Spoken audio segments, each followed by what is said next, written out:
मुंबईतील आझाद मैदान येथे महाराष्ट्र राज्य जिल्हा परिषद महिला परिचर संघटनेच्या वतीनं त्यांच्या विविध न्याय मागण्यांसाठी बेमुदत साखळी धरणं आंदोलन सुरू करण्यात आलंय। परिचारिकांना किमान वेतन मिळावे, तसेच आरोग्य विम्याचा आणि इतर शासकीय योजनांचा लाभ देण्यात यावा, अशी या आंदोलकांची प्रमुख मागणी आहे।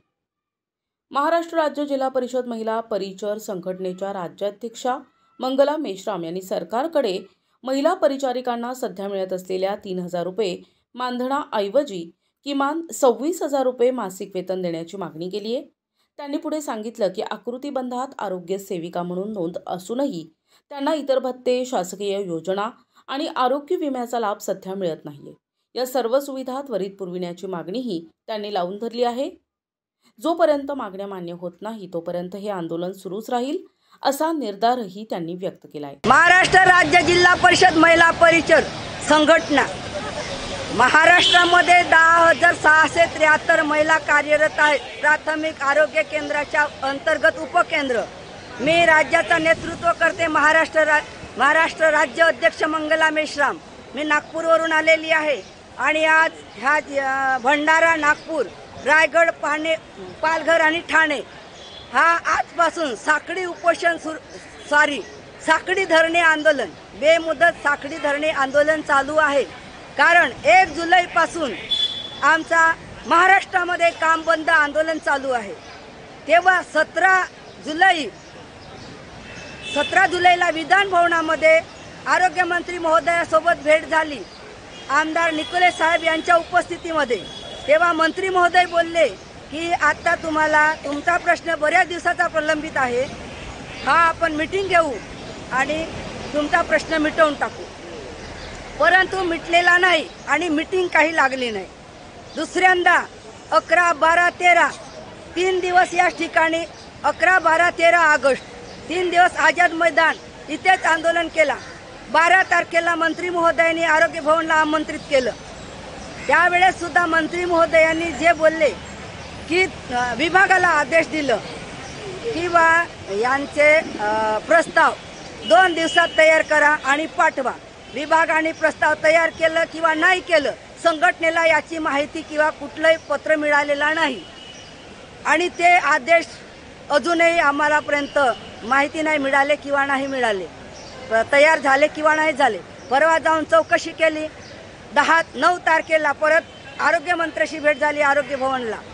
तेव्हा मंत्री महोदय बोलले, त्यांना मी म्हटलं सर 1 जुलैपासून आंदोलन चालू आहे आणि तुम्ही आम्हाला आतापर्यंत एकही प्रश्न सोडले नाही, मग आता काय करायचं?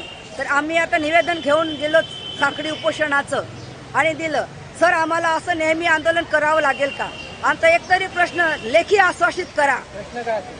आमचं किमान वेतन, मेन प्रश्न आमचा किमान वेतनाचा आहे।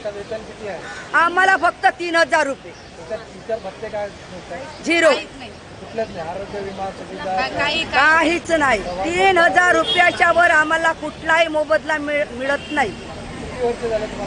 हे आमचे पद 1966 पासून आकृतीबंधामध्ये मंजूर पद आहेत। एक एनएम, एक आरोग्य सेवक आणि आम्ही मात्र पार्ट टाइम अटेंडंट। मग ते आरोग्य सेवक, आरोग्य सेविका पूर्ण वेळ आहेत ना, आम्ही कसे अर्ध वेळ?